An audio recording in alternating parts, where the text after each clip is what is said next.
12장 1절부터 3절까지 같이 한 목소리로 같이 읽습니다. 시작. 형제들아, 신령한 것에 대하여 나는 너희가 알지 못하기를 원하지 아니하노니 너희도 알거니와 너희가 이방인으로 있을 때 말 못하는 우상에게로 끄는 그대로 끌려갔느니라. 그러므로 내가 너희에게 알리노니 하나님의 이름으로 말하는 자는 누구든지 예수를 저주할 자라 하지 아니하고 또 성령으로 아니하고는 누구든지 예수를 주시라 할 수 없느니라. 아멘.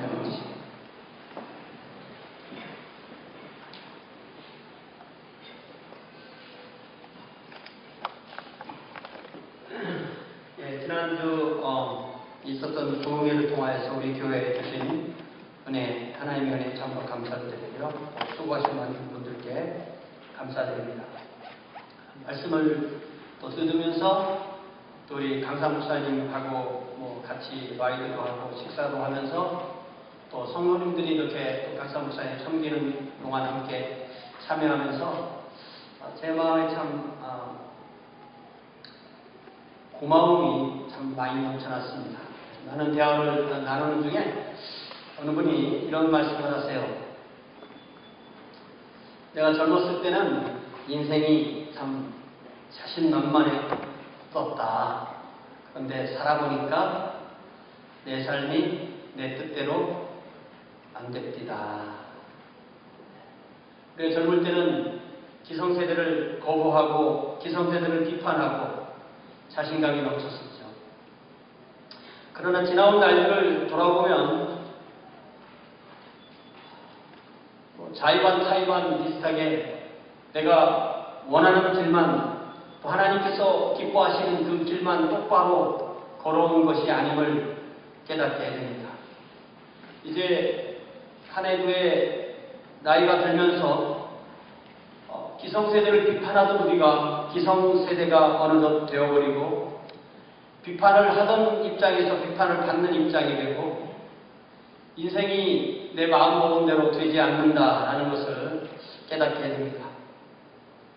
정리하자면 미래는 내가 주관할 수 있는 능동체처럼 보이지만 살아온 삶을 뒤돌아보면 내 인생의 주인은 내가 아니고 인생은 수동태인 것을 발견하게 됩니다.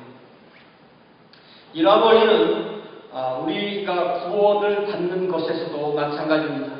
구원에서도 우리는 수동태이고 하나님이 능동적으로 일하시는 능동태이십니다. 내가 나를 돕는 것, 내가 열심히 사는 것은 세상의 종교입니다. 소위 우리가 잘 아는 속담, 하늘은 스스로 돕는 자를 돕는다 라는 식의 주장은 어떻게 보면 진리의 최악의 원수라고 할 수 있습니다. 하나님은 스스로 돕는 것을 철저히 포기하고 하나님께 나오는 그 사람을 구원하십니다. 하나님은 구원하시고 우리는 구원을 받습니다. 이는 마치 부모님이 우리를 낳으시고 우리는 태어나는 것과 같죠. 한 사람이 태어날 때 부모가 전적으로 100% 하듯이 한 사람이 영적으로 거듭날 때도 삼위일체 하나님의 100% 일하심으로 태어납니다. 삼위일체 하나님의 일하심의 결과가 한 사람이 영적인 새 생명을 얻는 것입니다. 성부 하나님은 우리의 구원을 계획하시고 성자 하나님은 그 구원의 계획을 십자가의 대속적 죽으심과 부활로 이루시고 성령 하나님은 그것이 각 사람의 생애 가운데 이루어지도록 그것을 실행하시는 것입니다. 이렇게 되면 한 사람이 구원을 받게 되는 거죠. 한국어로는 이 수동태, 능동태가 좀 불명확하게 되는 경우도 있습니다. 내가 태어났다. 태어나는 말에 아마 수동태의 의미가 있는 것 같아요. 영어로 말하면 태어나는 것은 능동태 문장으로 쓸 수가 없다고 그래요. I was born in 1960 이렇게 수동태로만 쓰는 거죠. 태어나는 것이 수동태로만 쓸 수 있듯이 우리가 구원받는 것도 I was saved 1976 이렇게 그 수동태로밖에 쓸 수가 없는 것이죠. 그렇기 때문에 구원에 있어서는 전적으로 한 사람이 구원받는 것은 삼위일체 하나님의 일의 결과인 것을 알 수가 있습니다. 그런데도 우리는 우리의 본성은 우리 스스로가 무엇인가를 하고자 하는 경향이 있습니다. 그러나 죄로 인하여 죽은 우리가 우리 스스로가 죽어있는 것도 모르는 상태에서 내가 죽어있다는 사실을 느끼지도 못하고 스스로 살아날 수도 없는 것입니다. 생명에 관한 문제를 말할 때 자녀는 항상 부모에게 100% 빚을 지고 태어나는 것입니다. 우리는 이러한 영적인 진리를 성경을 근거로 배우고 깨닫고 또 배우고 또 깨달아야 됩니다. 그렇지 않으면 죄의 본성으로 인해서 우리는 과거의 모습으로 되돌아가게 되고, 그러면 내가 무엇인가를 해서 나의 구원을 이룬 것처럼 착각하게 됩니다. 예를 들자면 무덤이 있고 무덤 속에 누워있는 시신이 이제 몸이 썩고 오직 썩고 또 썩어서 이제 뼈만 남은 사람이 자기 스스로 살아날 수는 없는 것입니다. 불가능합니다. 그러나 이렇게 영적으로 죽어있는 존재를 살리시는 분이 바로 하나님이십니다. 우리의 믿음이 단지 내가 갖는 어떤 생각이나 어떤 사상이나 철학이나 도덕에 불과한 것이라면 우리는 아직도 우리의 삶의 주인이 나인 것처럼, 우리인 것처럼 착각할 수가 있습니다. 그러나 우리가 가진 믿음은 세상의 종교와는 다릅니다. 우리 믿음은 전적으로 하나님이 하시는 것을 믿는 것입니다. 그러므로 우리의 믿음은 하나님이 우리에게 생명을 주시는 것을 우리가 체험하게 되는 것입니다. 이 사도 바울은 고린도 교회에 편지를 보낼 때 이 고린도 교회의 성도들이 자신들의 믿음이 전적으로 하나님께서 생명을 주시는 것, 하나님께서 전적으로 주시는 은혜의 체계를 통해서만 그들이 생명을 받는다는 것을 사도 바울은 깨닫기를 원했습니다. 그런데 이 고린도 교회는 사도 바울의 복음 전도를 통해서 교회가 펴어나온 이후에 하나님께서 그 교회를 섬기라고 성령을 주셨는데, 이 성령님께서 그들에게 주신 그 생명과 그 은사를 가지고 내 은사가 더 좋으네, 상대방 은사가 더 나쁘네, 너는 왜 그런 은사를 가지고 있니, 나는 이런 선물을 가지고 있네, 은사를 섬기라고 주었는데, 성령께서 성령의 선물을 교회를 섬기라고 주셨는데, 그거 가지고 서로 오히려 싸우고 반목하고 교회가 분열되는 그런 교회가 되었을 때 참으로 성령님에 대해서 다시 바르게 가르치고자 하는 그런 안타까운 마음을 갖게 되었습니다. 삼위일체 하나님은 성부 하나님, 성자 하나님, 성령 하나님 서로 다른 분이시지만 완벽한 유니티를, 완벽한 통일성을 누리고 계시는 것처럼 고린도 교회도 그렇게 하나님 안에서 서로 다르지만 한 성령님에서 다른 은사를 받았지만 통일성을 누려야 되는데 그러지 못하고 있더라는 거죠. 그래서 사도 바울은 고린도전서에서 12장, 13장, 14장 긴 장을 할애해서 성령님과 성령님의 은사에 대해서, 그리고 그것을 어떻게 누려야 되는지에 대해서 자세하게 기록해 주고 있습니다. 오늘은 그 시작으로 첫 세 절만 함께 우리가 보면서 성령 하나님을 성경의 말씀을 통해서 배울 수 있기를 바랍니다. 1절에 보니까 형제들아, 신령한 것에 대하여 내가 여러분이 알지 못하기를 원하지 않습니다. 이중주죠. 여러분이 반드시 알아야 됩니다. 이런 말이죠. 고린도에 사도 바울은 1년 6개월 정도 머물면서 성도를 가르쳤는데요. 사도 바울은 이 편지를 통해서 다시 한번 고린도 교회가 신령한 성령님에 대해서, 그리고 성령님께서 주신 선물에 대해서 간절한 마음으로 그들이 알기를 그렇게 소망하고 있습니다. 이 말씀을 통해서 우리가 알 수 있는 것은, 사랑하는 성도 여러분, 이 말씀을 통해서 우리가 알 수 있는 것은 하나님은 우리에게 뭔가를 간절히 알려주기를 원하신다는 거예요.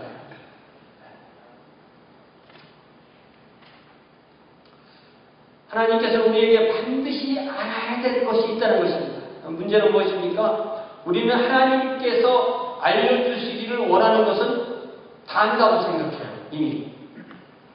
아니면 더 알고 싶지 않아요.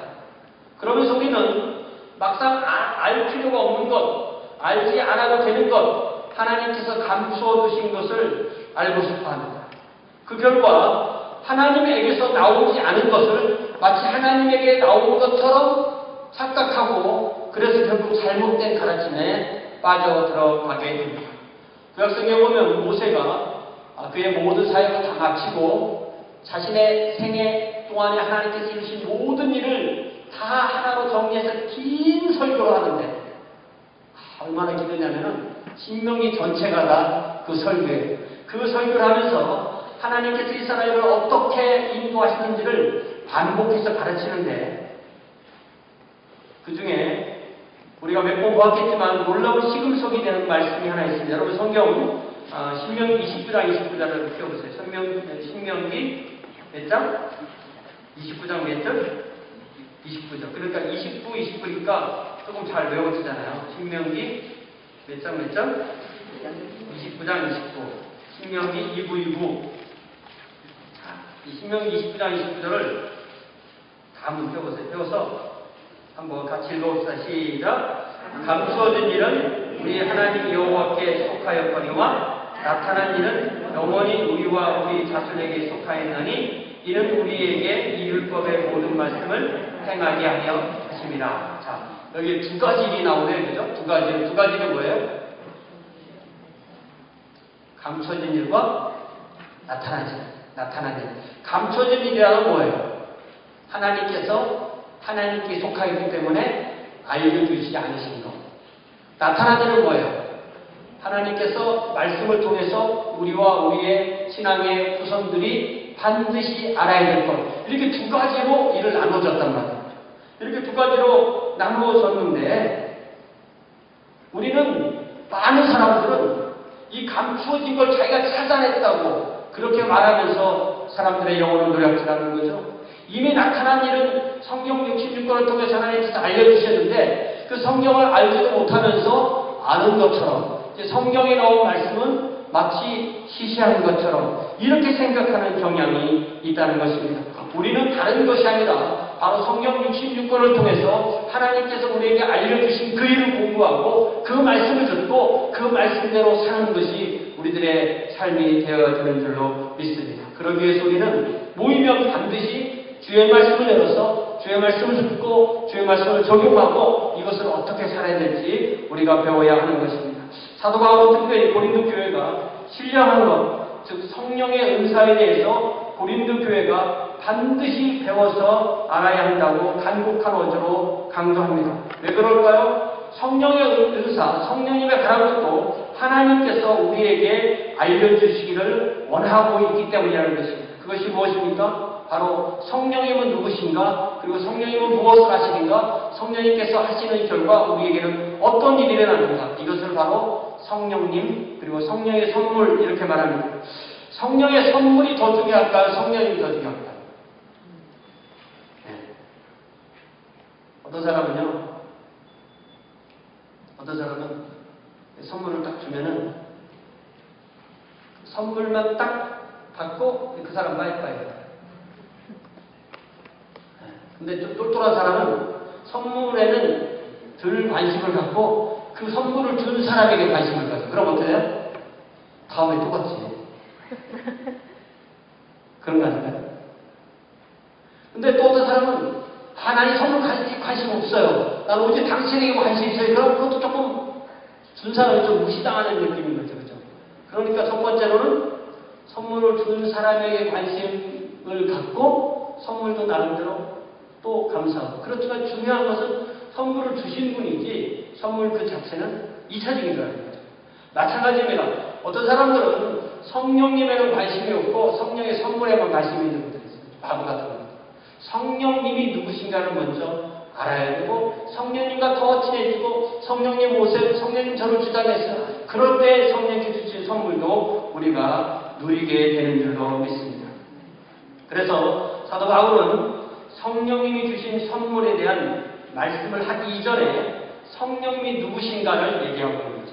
자, 그런데 2절에 보니까 2절에서는 그럼 성령님이 한 사람에게 오기 전에 우리는 어떻게 살았는가? 이걸 얘기했죠. 2절에 자 너희도 알거니와 여러분도 아시지 않습니까? 고린도 교회 성도 대다수가 알지 않습니까? 그들이 아직 예수님이 만나지 못했던 때 어떻게 됐죠? 그렇게 물어봅니다. 그때는 이미 지나갈 때이지만 분명히 예수님을 모르던 때가 있었고 그때를 돌아보는 것은 우리에게 많은 유익이 되게 됩니다. 과거에 우리가 어떠한 상태에 있었는지 분명하게 깨닫게 되게 깨달아야만 하는 것입니다. 과거에 우리를 사도 바울은 어떻게 정의합니까? 너희도 알거니와 너희가 누구로 있을 때? 이방인으로 있을 때. 우리가 예수님을 모를 때는 이방인이었다는 거죠. 이방인이라는 말은 이스라엘 백성을 하나님이 선택하시고 나머지 모든 민족은 다 이방인이라는 거예요. 그 말은 다분히 이스라엘 중심의 말이죠. 이제 신약 시대로 돌아와서 하나님께서 부르신 교회를 제외한 나머지 모든 사람들은 다 이방인이거나 이교도라는 말씀입니다. 사랑하는 성도 여러분, 우리는 모두 태어날 때 이방인이요 이교도로 태어납니다. 나는 우리 부모님이 목사님이고 사모님이셨어요. 저는 태어날 때부터 교회에 왔어요. 이 사람 이방인입니까? 아닙니까? 이게 또 목사님들마다 생각이 다르고 성경을 보는다 생각이 다르지만 저는 모든 사람이 태어날 때는 영적으로 죽어있기 때문에 부모님이 아무리 믿음이 좋아도 자녀는 역시 이방인이고 이교도라고 믿습니다. 그러나 그 사람이 주의 말씀으로 가르침을 받을 때 이제 구약 말씀을 배우고 또 예수님에 대해서 배울 때 그 사람이 하나님의 자녀로 태어나는 때가 있게 되는 거죠. 성경은 하나님 중심이고 하나님은 성령 안에서 예수님을 믿지 않는 사람들을 하나님의 친백성이라고 부르지 않습니다. 그들은 이방인이고 그들은 이교도인 것입니다.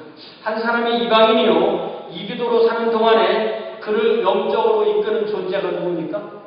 저 말씀해 보니까 누가 그를 끌고 다녔어요?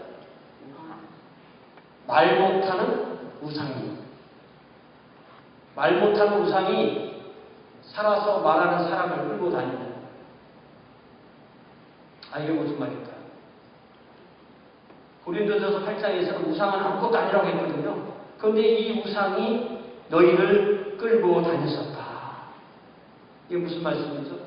그 우상이라는 체계, 그 이방종교라는 체계의 뒤에 사탄과 귀신이 있다는 것입니다. 우상은 말도 못하고 사랑도 못하고 행동도 못하지만 그 우상의 뒤에 사탄이 있기 때문에 악한 영이 있기 때문에 자기도 모르는 사이에 끌려다닌다는 것입니다. 최근에 우리가 지난 몇 주간 한국의 소식을 들으면서 정말 너무나 많은 사람들이 경악하는 것이 한국의 대통령으로 현재 계신 분이 정말 국민의 투표위에서 하나님께서 세우신 한 나라의 최고 통치자가 그런 말 못하는 우상이 이끄는 대로 수십 년을 끌려다니며 사는 것이 아닌가 하는 강력한 의구심을 품게 하는 그런 증거들이 나타나고 있지 않습니까? 아직 모든 것이 명백하게 밝혀진 것은 아니지만 말 못하는 우상의 뒤에는 사탄과 귀신이 있어서 그 사탄과 귀신이 한 사람의 생을 철저하게 유린한다는 사실을 우리는 다 그 사건을 통해서 이해할 수가 있게 되는 것입니다. 그래서 사도 바울은 고린도 교회뿐만 아니라 저와 여러분과 모든 사람이 아직 성령 하나님을 만나기 이전에는 그들 뒤에는 사탄이 있다는 사실, 사탄이 이끄는 대로 끌려다닌다고 그렇게 말씀하십니다. 그때 우리는 우리 인생의 주인이 우리라고 착각했습니다. 내 인생이 내 뜻대로 살 수 있다고 생각했지만 사실 내 인생은 죽은 것이었고 사탄과 귀신에게 사로잡혀 끌려다니고 있었다는 거예요. 제가 고등학교 1학년 때 유성에서 버스 2번 갈아타고 학교 가니까 제 친구가 교회를 예수님을 소개해 주면서 교회를 가는데 매일 반가워요 복음을 듣고 이제 교회 가서 참 성경 공부를 하고 교회를 가는데 예수님을 믿고 침례를 받고 그런데 나도 모르게 얼마나 큰 그 해방감이 있는지. 왜냐하면 저희들은 그 미신, 샤머니즘, 불교하고 섞여가지고 전통 그런 거 뜯어 살아서 이날은 뭐 하면 안 된다, 여기다 못 박으면 안 된다, 여기 이사 가면 안 된다, 이날은 뭐 하면 안 된다, 또 떡할 때 소변 보고 들어오면 안 된다, 이상하고 뭐든 안 된다는 거에 막 매여서 샀잖아요. 근데 예수님 딱 믿고 나니까 아직 어머님은 그런 것에 매여 있다고 저는 그런 것에서 한 번에 모든 것이 다 끊어지는 그런 해방감을 맛보게 되었어요. 여러분들 그런 체험 있으시죠? 그런데 결혼할 때쯤 되니까 예수 믿어도 사주는 봐야 된다. 이런 사람이 있더라고요. 저는 그런 거 한 번도 예수 믿고 나서 한 번도 그런 미신적인 것에 제 자신이 휘둘려 본 적이 없습니다. 여러분, 우리가 그 사람이 아직 예수님을 모른다면 그 사람이 아무리 지성인이라도 아무리 의지가 강해도 아무리 잘생기고 멋져 보여도 아무리 힘이 많아 보여도 아무리 돈이 많더라도 아무리 사회적인 지위가 강해 보여도 그 사람이 하나님을 알지 못한다면 저 2절에 나오는 대로 그때 여러분은 말 못하는 우상이 끄는 대로 끌려다니는 존재였습니다. 라는 사실을 우리는 분명히 믿어야 됩니다. 여러분, 지금 저와 여러분을 성령님이 인도하시는, 성령님이 끌어주시는 사람입니까? 아니면 아직도 우리가 이 2절의 상태에 머물러 있습니까? 자신은 나는 아무것도 안 믿어요 라고 하지만 성령님께 인도함을 받지 않는 모든 사람은 사탄과 귀신에게 끌려다니고 조종된다는 사실은 우리는 다 알 수 있습니다. 본인이 인정하든 인정하지 않든 본인이 깨닫든 깨닫지 못하든 그렇다는 것입니다. 하나님을 만나서 하나님의 은혜를 체험하고 하나님의 자녀가 된 이후에야 본인은 그때 내가 흑암 가운데 살았군요 깨닫는 거죠. 근데 자신의 삶이 흑암 가운데 살았다고 해서 깨닫는 사람은 주님을 만날 가능성이 높은데 자신이 과거에 뭔가 의지할 게 많아서 하나님 필요 없다고 하는 사람은 사실은 영원한 흑암에 죽어있는 상태로 살 가능성이 있다는 것입니다. 그래서 이렇게 죄와 허물로 죽어있던 우리에게 무슨 일이 일어났습니까? 3절에 보니까 그러므로 내가 여러분에게 알게 합니다. 하나님의 영, 예수님의 영, 성령께서 오셨습니다. 성령이 임한 사람은 누구든지 예수님을 주님이라고 고백합니다.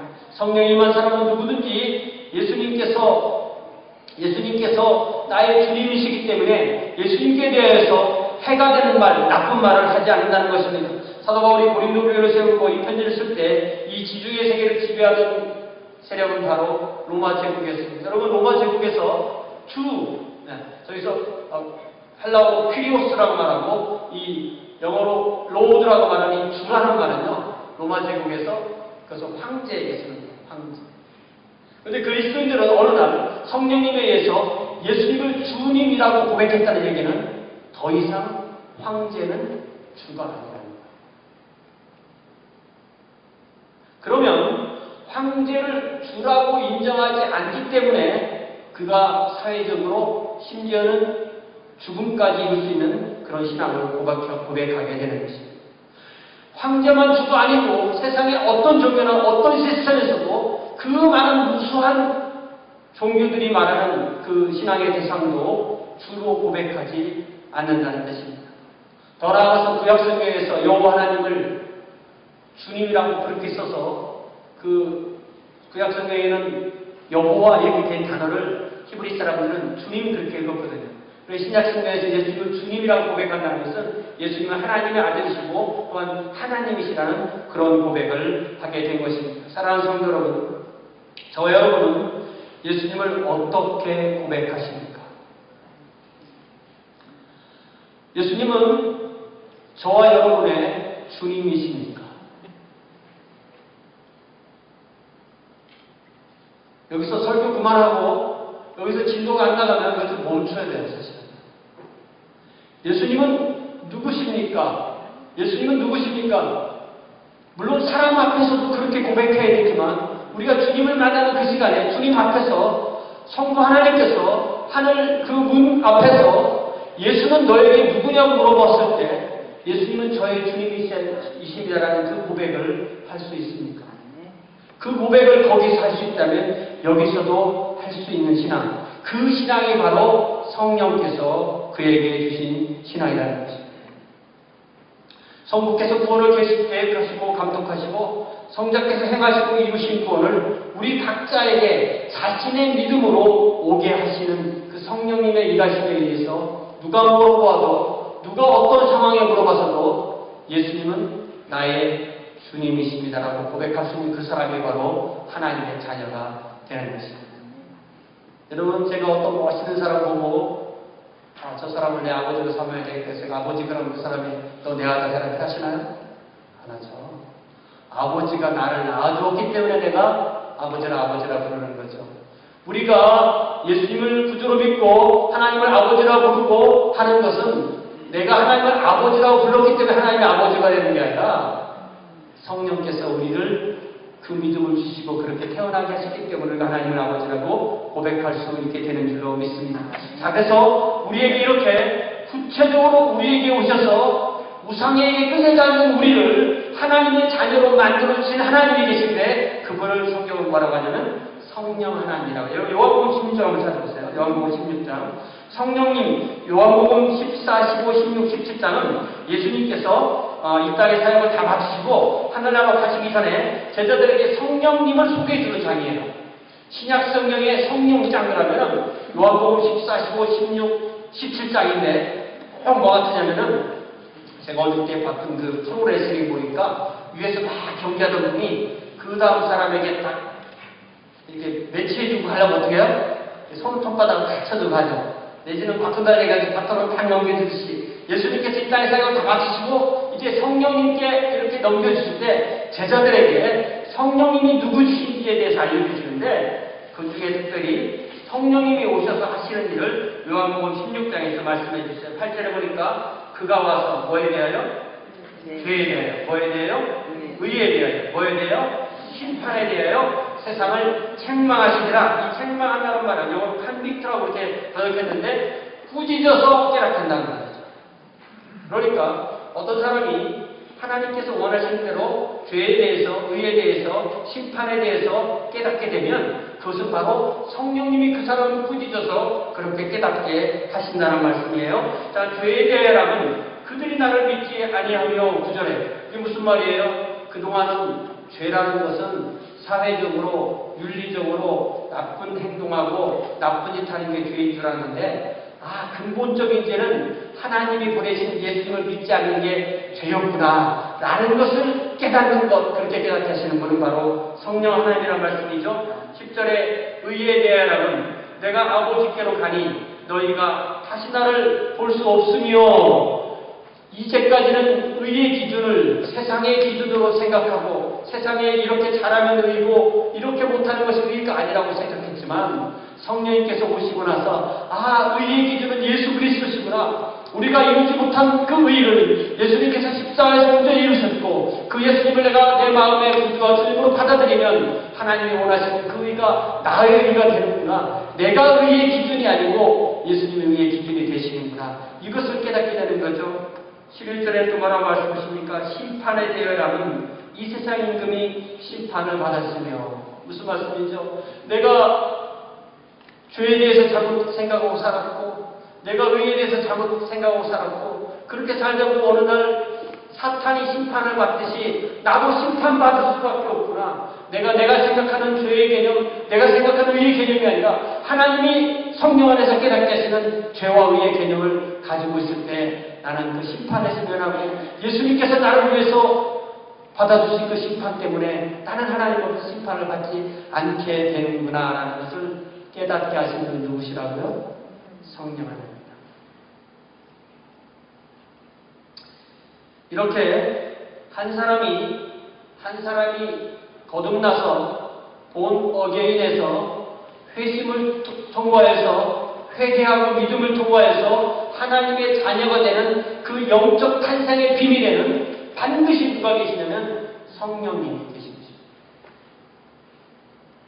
그렇게 예수님을 믿는 사람은 어떠한 순간이 와도 예수님을 부인하지 않는 믿음을 갖게 되는 것입니다. 로마 제국은 그리스도를 핍박하기 위해서 그들이 가진 신앙을 저버리라고 그렇게 박해하면서 요구합니다. 만일 예수님에 대해서 나쁜 말을 하게 하거나 아니면 어떤 상징물을 만들어 놓고 그것을 밟든지 버리든지 해서 그렇게 하는 것이 예수님을 욕하는 것이라고 그렇게 정해놓고 그렇게 하기를 원했을 때 참 신앙을 가진 사람들은 내 생명을 버릴지언정 예수님을 부인하지 않는 그러한 믿음을 갖게 되는 것입니다.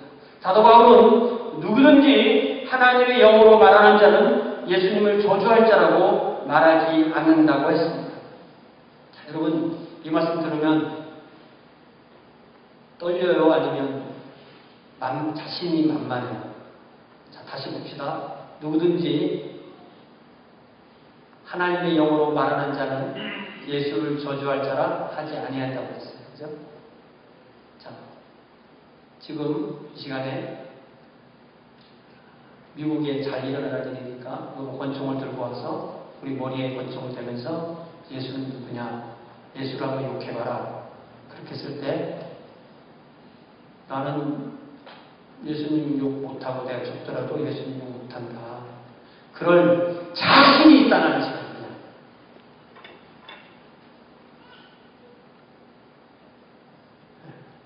그런 분들이 순교를 할지 아니면 잘 모르겠어요. 못할 것 같아요. 이런 분들이 순교를 할지. 놀라웠게도요. 2000년 역사에서 순교하는 사람들은요.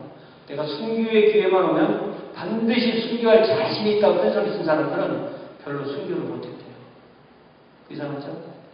근데 오히려 잘 몰라요 하는 분들이 순교를 했다. 왜 그럴까요?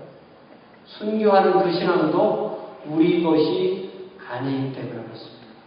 그 신앙도 바로 성령님께서 주시는 거기 때문에 성령님께서 그 시간에 나에게 힘을 주시면 순교할 힘도 생긴다는 것입니다. 그렇기 때문에 나는 지금 순교할 준비가 안 돼 있어. 그러니까 나에게 그런 일이 안 일어날 거야. 그렇게 생각하지 마시고 언제고 어떤 일이 오더라도 우리 주님께서 나에게 믿음을 주시면 저는 믿음을 지킬 수 있습니다라고 그렇게 주님 앞에 기도하시기 바랍니다.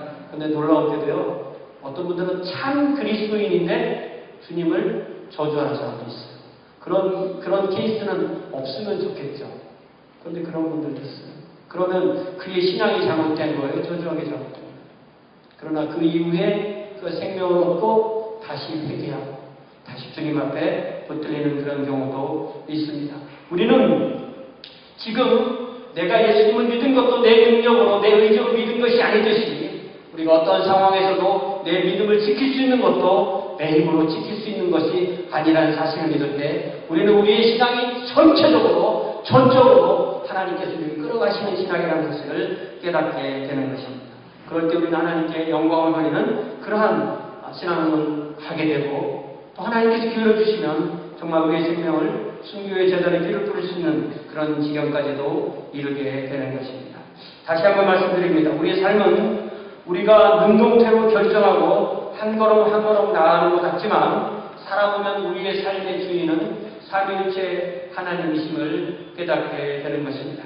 그리고 가장 잘 사는 삶은 순간순간을 하나님 앞에 순종하며 하나님 앞에 하나님과 동행하는 삶이 가장 잘 사는 하나님 앞에 가장 멋진 삶인 것을 믿으시기 바랍니다. 우리는 예수님이 계시면 하나님이 계시면 성령님께서 나에게 계시면 다른 은혜를 구하지 않습니다. 왜 그럴까요? 하나님 안에 그 은혜가 다 있기 때문입니다. 하나님으로 인하여 삼위일체 하나님으로 인하여 참으로 기뻐하고 참으로 만족한다면 하나님 안에 모든 것이 다 있는 것을 믿으시기 바랍니다. 그럴 때 우리는 이 한 주간도 또 하나님 앞에 감사하며 또 영광을 돌리며 살 수 있는 그런 힘으로 이 한 주간을 두벅두벅 걸을 수 있을 줄 믿습니다. 그러므로 주님의 말씀과 또 주님 앞에 기도하고 성령의 인도함을 받아서 이 한 주간도 먹든지 마시든지 무엇을 하든지 하나님께 영광 돌리시는 저와 여러분 되시기를 주님으로 축원합니다. 기도하겠습니다. 사랑의 아버지 하나님, 내가 예수님을 믿었지만 알고 보니 내가 믿은 것이 아니고 성령께서 믿게 하셔서 삼위일체 하나님께서 나를 구원하신 것을 다시 한번 깨닫게 하시니 감사합니다. 주님, 우리의 믿음도 우리의 것이 아닌 주님 매 순간마다 주님께서 우리를 통해서 영광 받으시며 우리를 이끌어 주시옵소서. 그래야 우리가 천성불에서 주님을 만나는 그날까지 하루하루 주님과 동행하는 귀한 주의 자녀들로 인도하여 주시옵소서. 예수님의 이름으로 기도하옵나이다. 자리에서 일어나셔서 우리 오직 주의